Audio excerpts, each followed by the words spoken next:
All right. Welcome everyone to looks like I gotta make a little adjustment here. Um, welcome everyone to Raising 2026, Raising Anchor 2026. This is a sick Andy Prisco.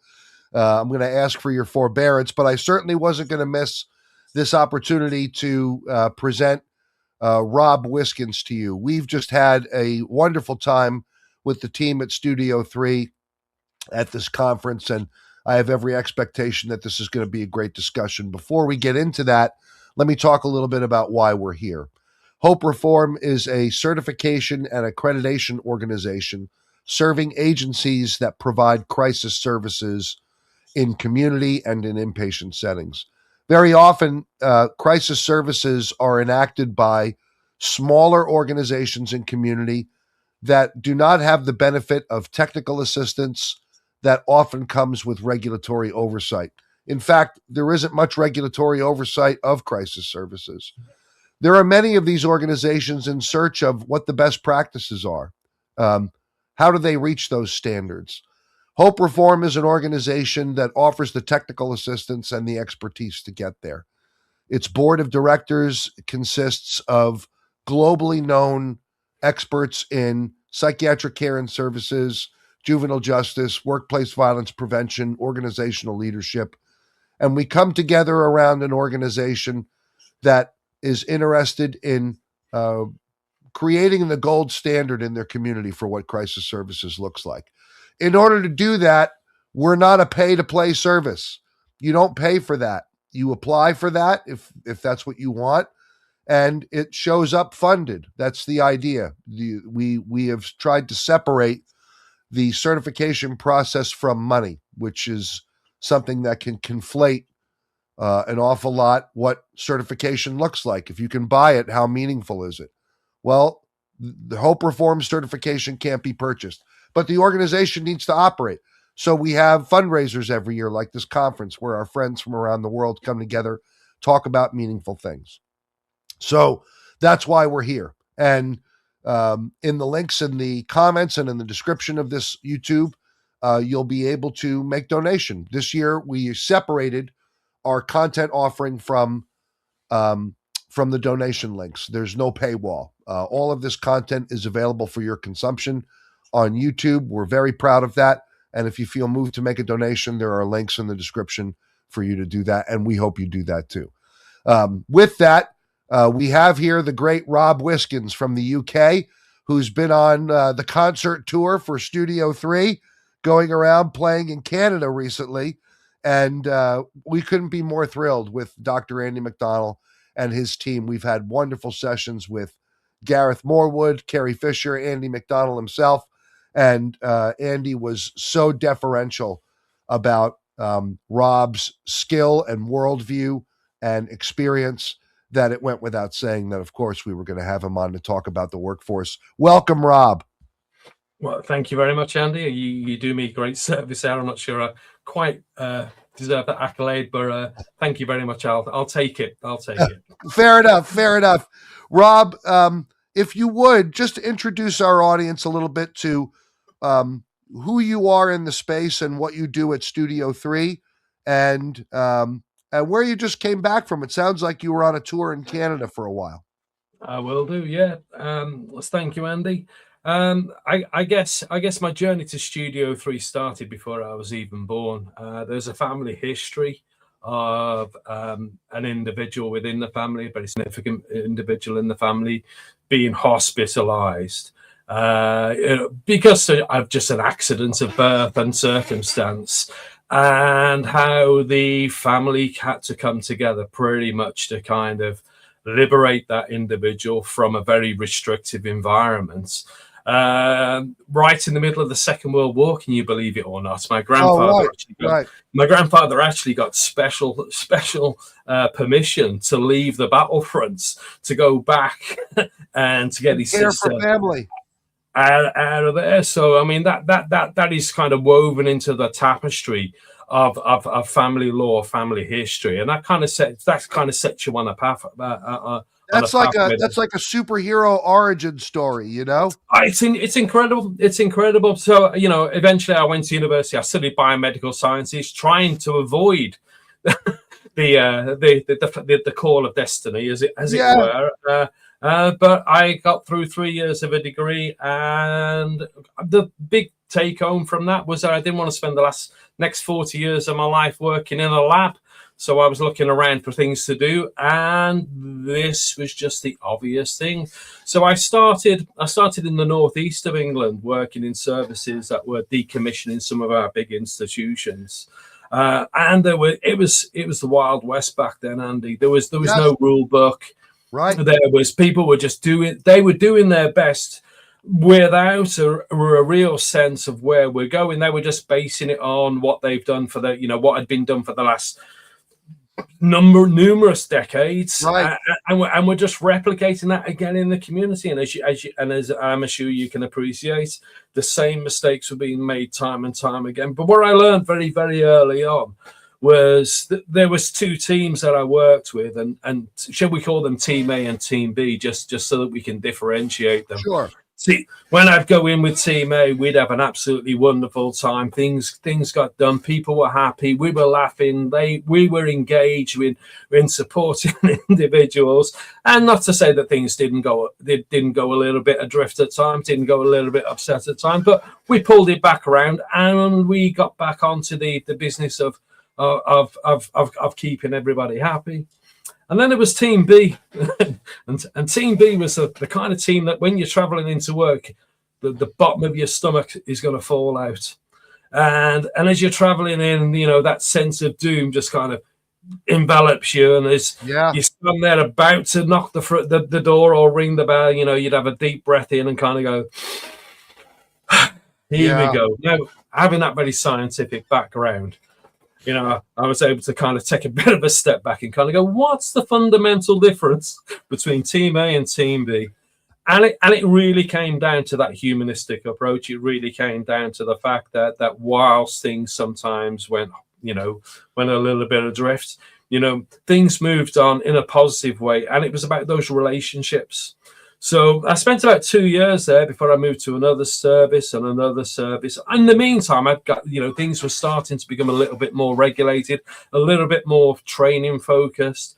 I'd joined, or I'd been sent on various trainings in that journey, one of which resulted in two of my ribs being broken. Yeah. Never had that kind of an experience. Supporting very distressed individuals, and my scientific brain went, actually, if it's safer to stay at work with the supported and cared for individuals rather than go training, I ain't going training ever again. So 1999 ticked around. I moved back to my home city, which is Birmingham, right in the centre of the UK. I joined an organisation there, and I was sent on a training. And I told my boss flat, I said, I ain't going. And they says, well, why are you not going? And I shared this experience with them, and I went, Rob, I think you really need to go. You need to see that things can be different, and we'll take it from there. So I got there super early. I sat right at the front so I could stare at the instructor. My arms were folded, and I was like, bring it on, buddy, bring it on. And then all of a sudden, things were very, very different. This person was explaining to me an approach which I understood but didn't have the words or the framework for. Yes. And all of a sudden, I was like, whoa, this is not like the training. And, my ribs thanked me for that. I think they were, worried. Yes. And as time moved on, I was managing a small team at the organisation. We did a lot of lone working across the county of the West Midlands. We were being quite innovative in the way we were working. We were meeting people where they needed to be met. So if that meant 6 o'clock in the morning, we were meeting them at 6 o'clock in the morning.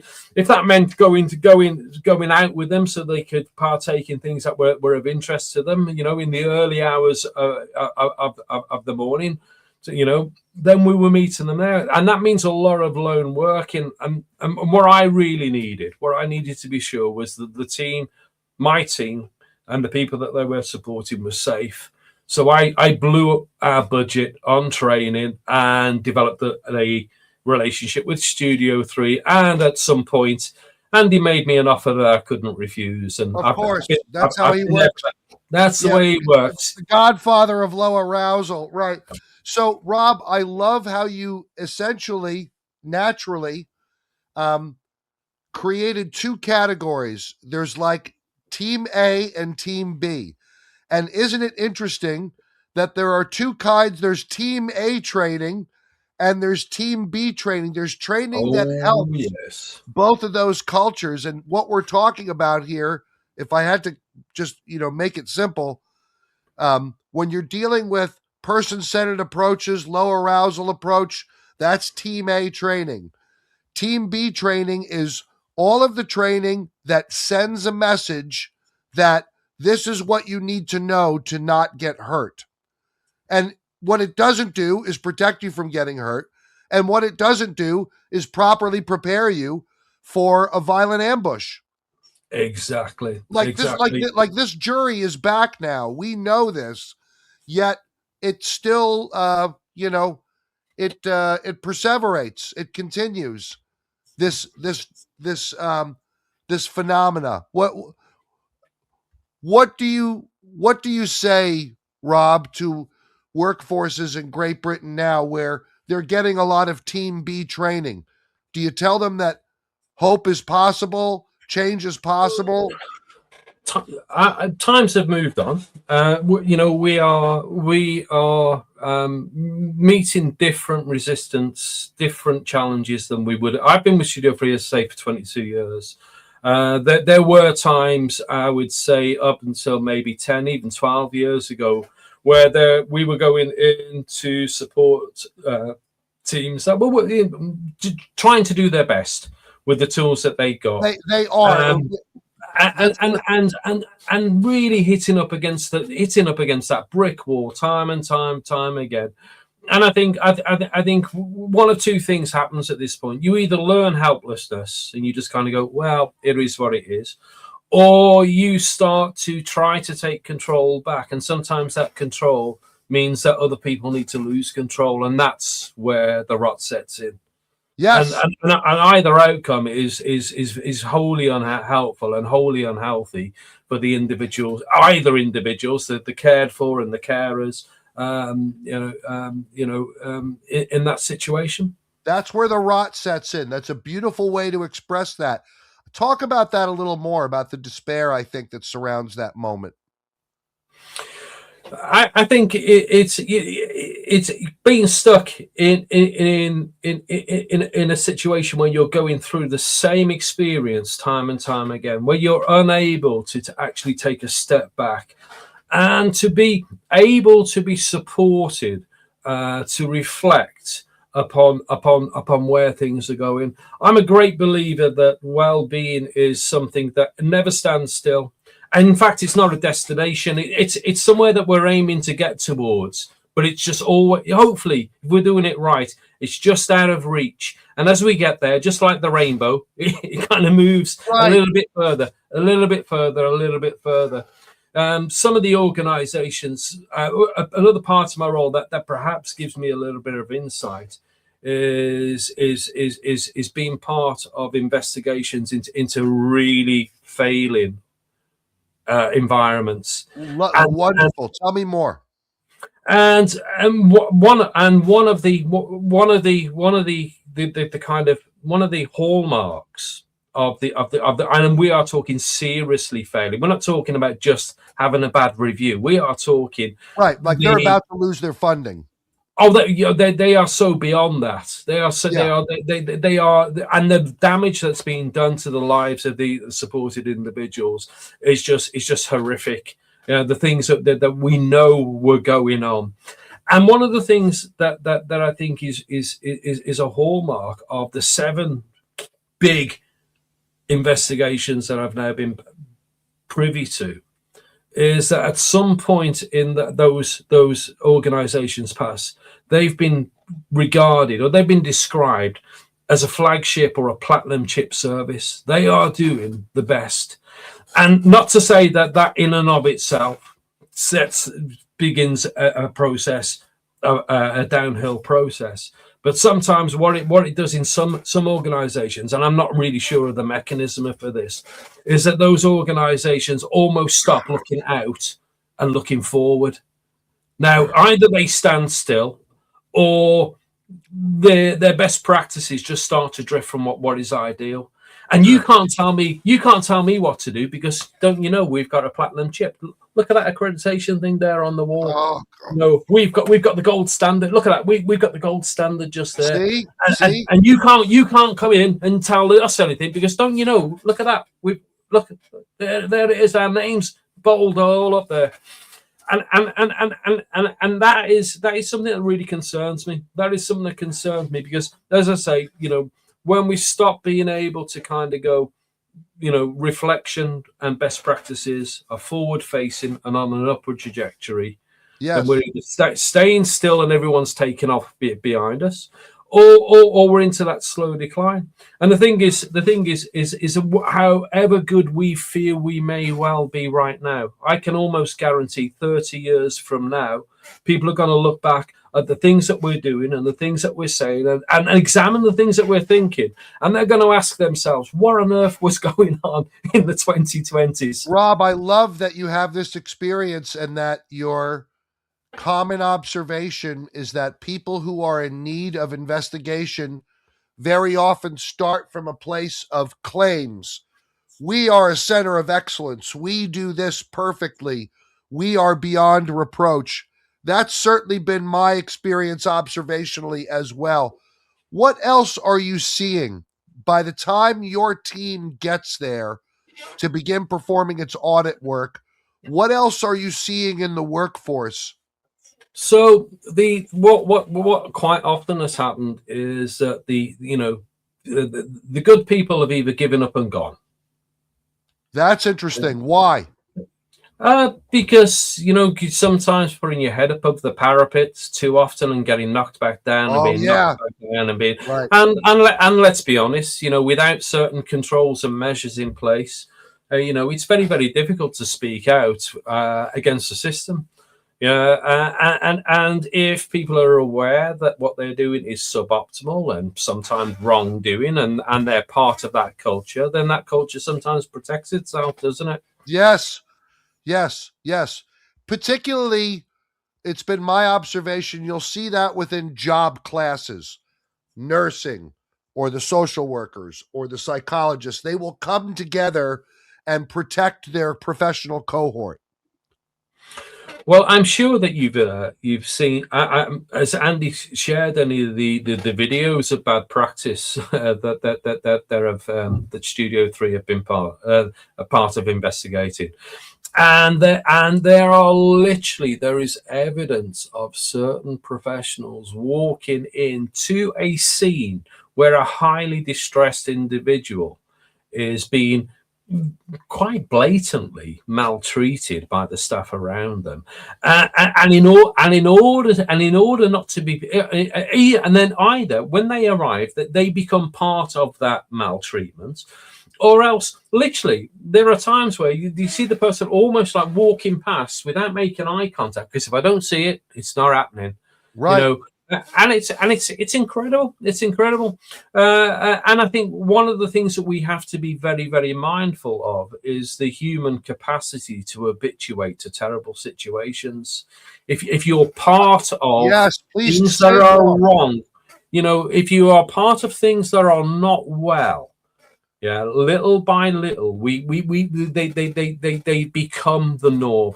Think about, we all have a shared experience in 2020 where the world got just turned upside down and on its head, and those first 6, 7, 8 months were awful. Brutal. Absolutely. They were changing here, there, and everywhere. Everything that we'd known up to that point was being thrown out of the window. We were going to bed with one set of rules, waking up with another set of rules.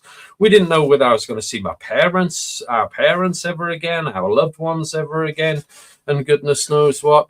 And yet, when we start to get to the 7th, 8th, 9th month, not that any of us felt that it was all over. Not that any of us felt that it was all back to how it had been pre-2020. But we were starting to talk about the new normal. We were getting on with things in a very, very different way. and people had found ways to exist and found ways to kind of navigate, uncertainty in order to get on. Rob, what can workforces do? What can people do if they find themselves prone to that habituation of negative emotion or negativity around a difficult workplace? What are some things they can do that can change their work experience?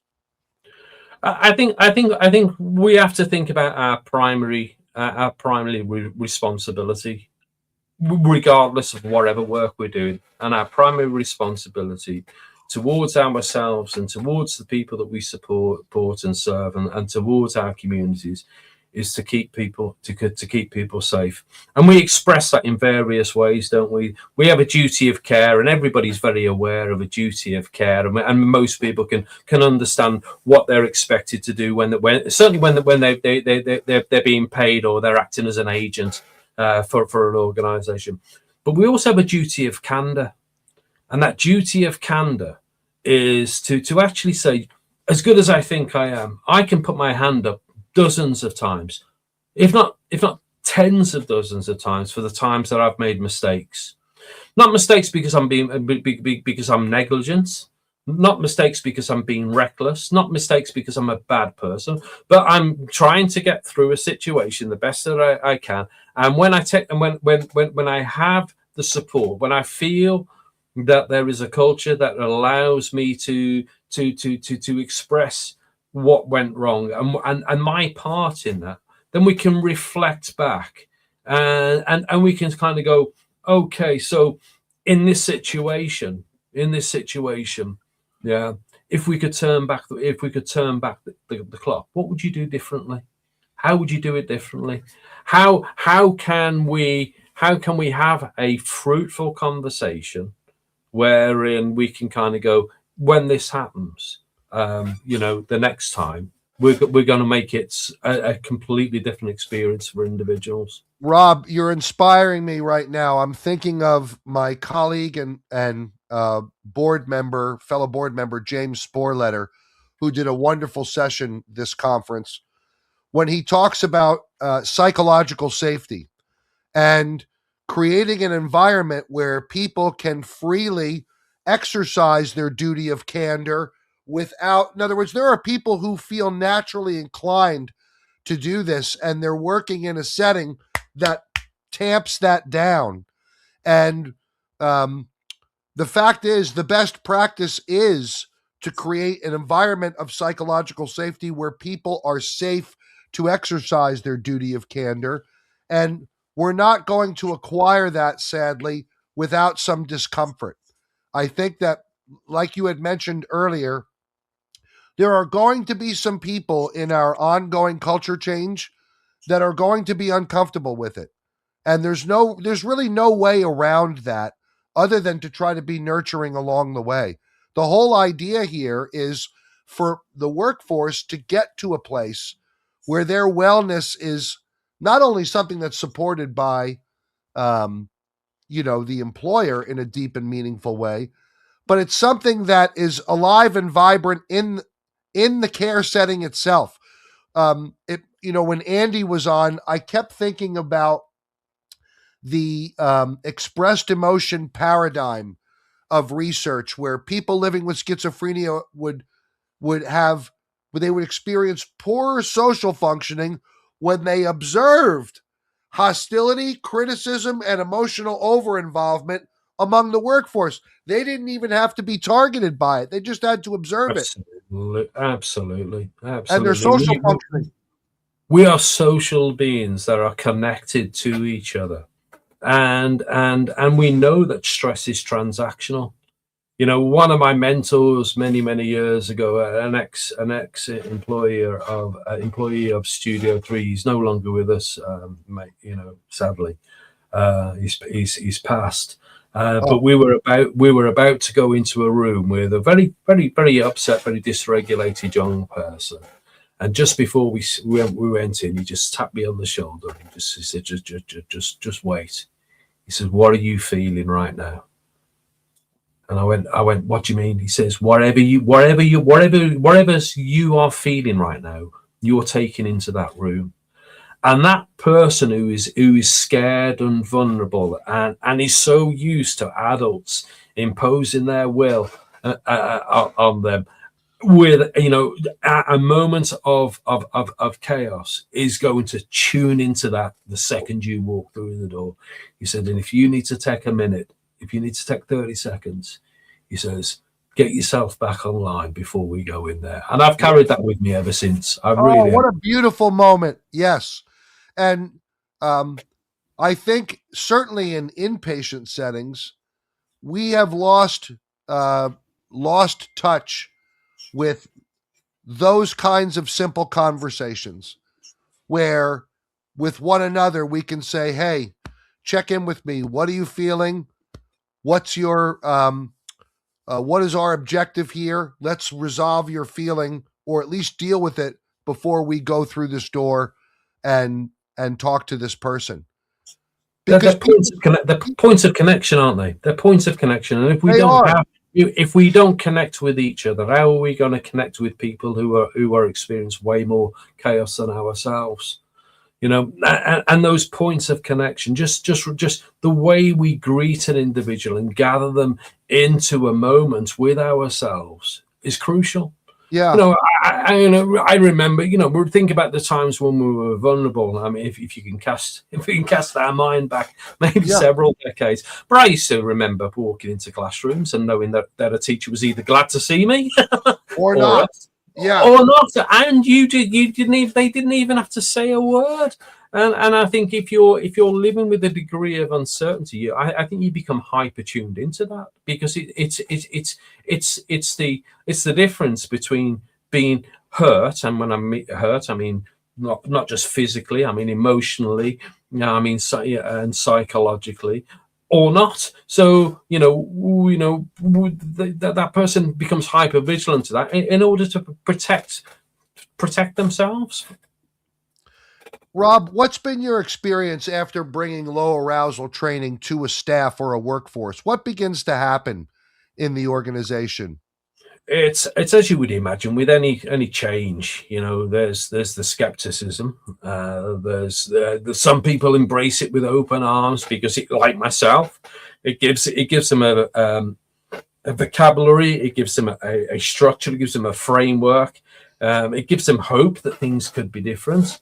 But sometimes there is resistance. People who, it's very, very difficult, I think, if you've been doing something for 10, 15, 20 years plus, to be told, you know what, that's no longer acceptable.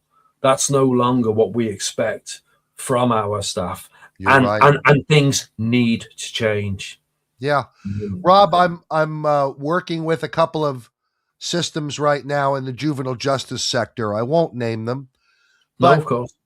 um, they're teetering on what's known as receivership here in the United States, which is where the court just determines that there will be new leadership installed that the court will oversee because outcomes are, um, uh, you know, particularly obscene. Generally, there's a lot of abuse or maltreatment, as you said, of people served. We have a morally injured and fatigued workforce. We have extraordinary use of overtime or unscheduled leave, and things are so bad that the court has to get involved. Um, One observation that I have made, which is very consistent with yours, is that there's the early adopters and then there's the people that have been there for 15, 20, and 25 years, and we have to reach them because they've been doing things a certain way.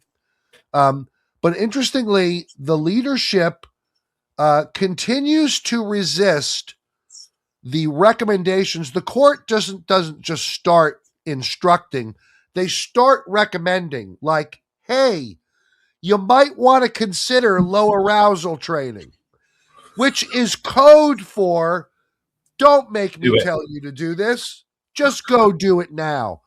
And they will still, like, you've got to be kidding me. They will still try to push back with, well, look, We got this certification 10 years ago that said we were a center of excellence.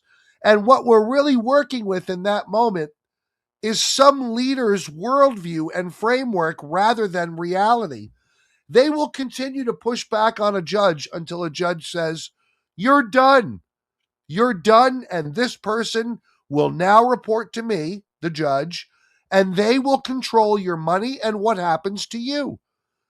And they will resist that right to the end. I'm blown away by that phenomena. Your thoughts? I think some people are so, as I say, they're so habituated to it. They've so got they're so invested in it. They themselves really need a low arousal approach Yes. in order to create that emotional safety, so that they can go, do you know what, maybe change is required, because we've been going around this same circle time and time again. And in fact, it's not the same circle, because it's an ever decreasing circle. And at the point that it gets to the center, that's where the judge goes, and I'm sorry, we can't go on with this. Right. It's funny, Rob. We are so aligned, brother. Change by invitation is always better. I will concede that all the time. At some point, though, one of the things um, that I had to accept along my journey was that even though I can stop unnecessary suffering today, I have to accept it, because the price of ending unnecessary suffering now very often is like near war level activity between factions and cohorts in a system. Um, in other words, if not everybody is on board, it's like the African proverb goes, to go fast, go alone, to go far, go together. Um, I'm good at go fast alone, and then I'll meet up against places where I can't go any further. And in order for us to get further down the road, they have to come along, which means that I have to witness, let's say, unnecessary outcomes in the service of getting them to change their tune. And then eventually there's some kind of insight. That's a burden that I don't think enough people talk about for people like us who are invested in system change. Yeah, it can be a really difficult thing, and it's always checking in with where people are at, where they think, and where and more importantly, where they think they're at, because being where they're at and where they think they're at are not always the same either, as I'm sure you've observed. Yeah. And it's people aligning, as you say. Sometimes I know what we could do right now to change things very quickly.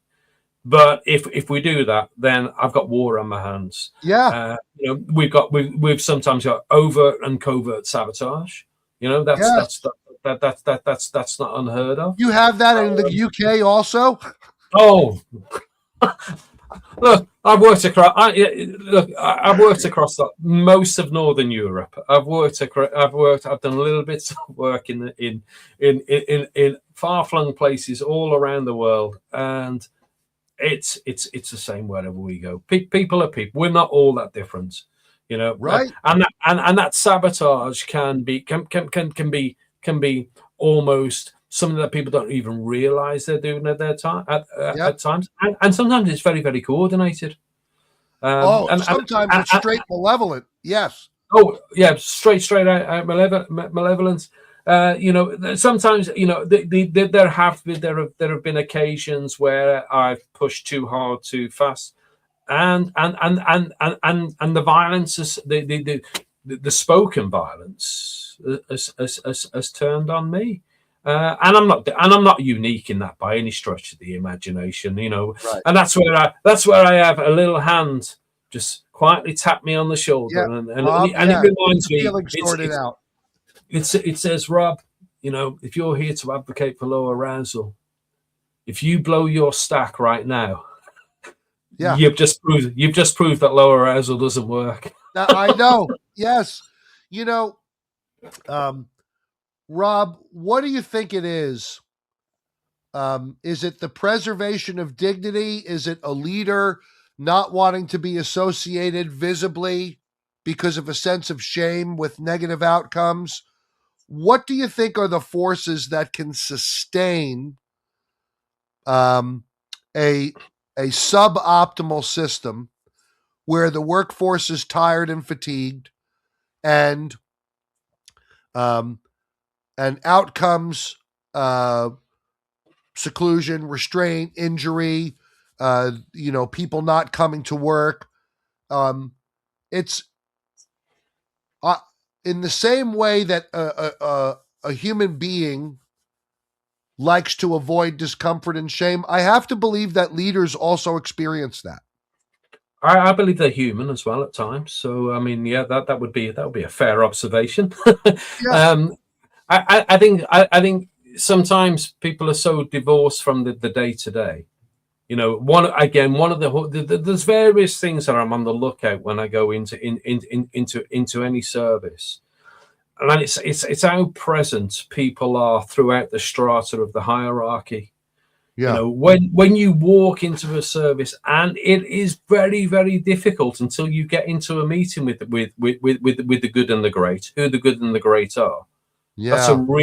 a real kind of it's a real kind of weight off my shoulders, because I kind of go, if they're rolling their sleeves up and getting stuck in, and they are speaking to the individuals that they serve, you know, and tending to them in the way that I'd want any loved one of mine to be tended to, and there isn't that differentiation. Yeah, then I straight away I believe that there's some human connectivity in that Yes. organization, and it's rarely wrong, rarely wrong. Yeah. I couldn't agree more. I feel so inspired hearing that you're moving about today in a review and investigatory capacity. What do you say, Rob, to people are watching this who are part of a fatigued workforce, or they're fatigued themselves? Maybe there's some burnout, maybe there's some moral injury. Um, it's the job that they came to loving, but now it's become this other thing. What do you say to that person who's in need of some kind of message of hope? I think change is always possible, and I think even the darkest moments in history have always turned into the light at some point. It can feel very much like you're at ground zero a lot, you know, when you're in the thick of it. But you know, understanding that there are things that we can do to improve wellness, and wellness is can be looked on the micro or the macro, can't it? I Yep. can think about my own well-being, and I can think about all the things that I can do to improve that. I believe that there's well-being within a relationship. So, Yep. so you know, so we are backwards and forwards and we are creating a relationship over the internet, over thousands of miles, and and we're ensuring that it's a safe environment for us both to talk and to share experiences. I also believe that well-being is something that is symptomatic of an environment. You know, we talk about toxic environments, toxic workspaces, toxic environments, and you know, sometimes it can be really difficult to really put your finger on what it is. But you spend enough time in there. I think one of for myself is when I turn up. People are, you know, they see the name, they see the title, they may have heard various stories, but to not come in as the all-seeing, omnipotent expert, you know, to come in with That's huge. Yes. with curiosity. Tell me what it's like here. You show me. And one of the things that I learned very, very long ago is if you can just become almost that fly on the wall, yeah, and not get dragged into the cycle of chaos. You know, things reveal themselves very, very quickly. Human beings are very, very good at putting on a show for a short period of time. But Yeah. if you stay quiet and unassuming and don't and are no threat to them, well, or no Yeah. perceived threat, You then know, very, very quick they revert to normal, don't they? They revert to Rob, normal. the common theme that's coming through every one of these, like each time I hand you the mic, it's like you deliver a solo, a musical solo. There's humility is a common theme in your solos, in your expressions of these ideas. You keep coming back to personal humility, um, uh, being, let's say, reasonable with oneself. Um, when I think about someone who's struggling in a system, um, I think it's fair in some cases where if you have made the determination that you can no longer be in a place because it's too injurious to go to work, maybe you need to find somewhere else to go. Maybe you need Oh, to find somewhere else to work for a while. 100%, a hundred Yeah, percent. yeah, I mean, when I love my work. It has been my life's work. It will one day be my legacy. Not that I expect any plaques or monuments, but it will be my legacy. But when I switch off, then I have to attend to the things that keep me well. What are the things that keep you well, Rob? Talk a little bit about that. You're a pretty robust guy. Family, I think, is Me is too. is is so important. Um, Friends, community, and I mean, and I don't just mean my micro community. I live in a small city called Lichfield, which is just north of Birmingham. I mean the community. My community stretches from Vancouver to Stockholm, I'm in contact with people all around, and it's hearing the songs that they're singing that gives me Yeah, hope that, yeah. that I'm not alone. And at those moments where everything feels a little bit hopeless, that there are people who can look after me. Physically, I like to keep active, very, very active. And my biggest passion on this planet is food. Oh, really? Are you a Oh, cook or you like to I eat? both. Okay, If you, excellent. my love language is food. If you were here, then you wouldn't go away until you'd been fed. Oh my goodness, I love hearing this. I love hearing this. What genre of food, if you will? What category do you like? French, Italian? Doesn't matter. Buddy, I'm from Birmingham. Birmingham is one of the most multicultural cities in the UK. Okay. And if I've tasted it and I like it, then I want to know what that's all about. Yeah. And so it's eclectic. Well, I I'm coming there. I'm coming there. Andy and I are in those conversations where we're looking at having the whole team together to do some just relationship building and cross pollination of collaborative Perfect. ideas. I just love everybody on your team, and it's been a complete delight to come to know the work of Studio 3 and what each of its practitioners are doing. Just hearing like Carrie Fisher's story was an incredible experience. Hearing how she came up through the system, sought experience, and what she's doing today in the direct service environment and for Studio 3. Our I people, remember I remember Kerry when she was very, very young, first started at a service that we yeah, were supporting, and noting her very, very early on. So when she was part of the team, I was overjoyed. I couldn't be more overjoyed. I made her say something to me in the green room. Because she sounds like Merida from Brave. And so one of the things that one of my things that attend to my well being is bows and arrows, archery. So I already Nice. told Andy when I come to Birmingham, we have to go to Border Archery in Scotland. They're a bow manufacturer. I want to visit there. So when we were in the green room, I said, Kerry, you got to say this for me because I wanted to make it my ringtone. Andy, you're the finest archer in all of the land. And then I held the phone up and and she said it. So now I just got to program it. So if Andy calls, I'll hear, Andy, you're the finest archer in all the land. He was I so love it. wonderful. I know. Rob, um, what's next on the horizon for you? Is there a research paper? Is there a book? Is there a training initiative that's on the horizon?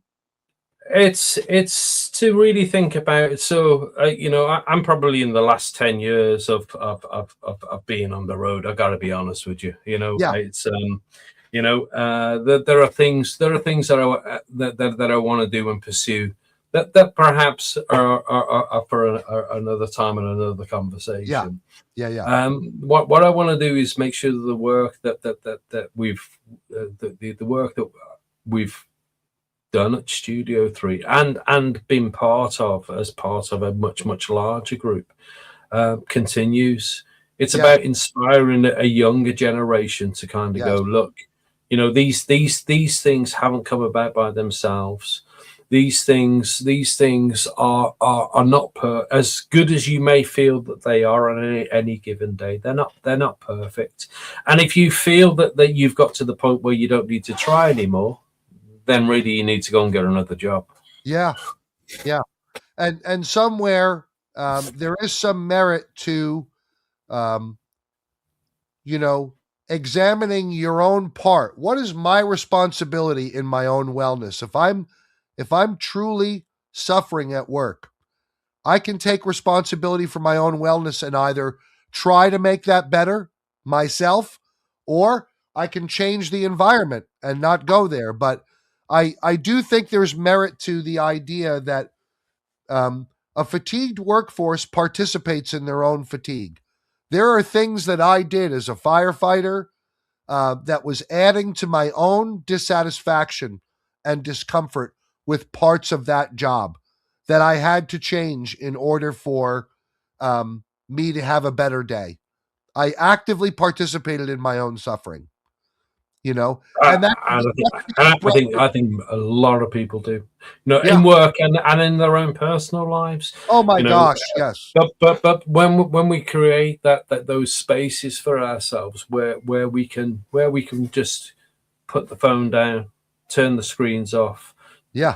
use whatever it is that what we're passionate about, whether it's movements or creating food or pulling a bow and letting arrows fly, whatever it is, and in doing that, create the moments to reflect and kind of go, where am I? And where do I want to go? Where do I want to be? Where my question is always this: where do I want to be 5 years from now? Yeah. And I'm always working towards a rolling program of hopefully, being better than I was. And do I get it right all the time? Hell no, not a Yeah. chance. Yeah. Yeah. I'd love to, but I don't. But that constant reflection, means that you and that candor allows me to kind of think, you could be better than that, Rob. Things can be better than that, Rob. And if you need help, it's fine. Ask for it. Ask Yeah. for it. Psychological safety, that's another common Always. theme you keep bringing out, the essence of the need for safety in our places of work where we can be honest with ourselves and others, the duty of candor. I loved that heading for that idea. Really, really well done. Rob, how do people get in touch with you if they want to learn more? Well, it's that simple. If they drop an email to training@studio3, the number 3.org, that'll come through pretty much into my inbox within hours of it being there. It will people. I got people who will filter out any spam, but meaningful messages get through reasonably quick, and it's about that personal approach. I'd always connect with people, so Great. no problem.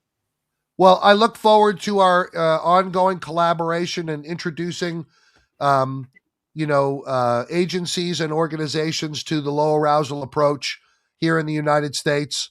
And I want to thank you so much for the work that you do and for making your thoughts and feelings visible through this format to support other people in the human services workforce. It's greatly appreciated. And likewise, Andy, it's been an absolute pleasure just to once again connect with somebody who just gives me that little bit of hope.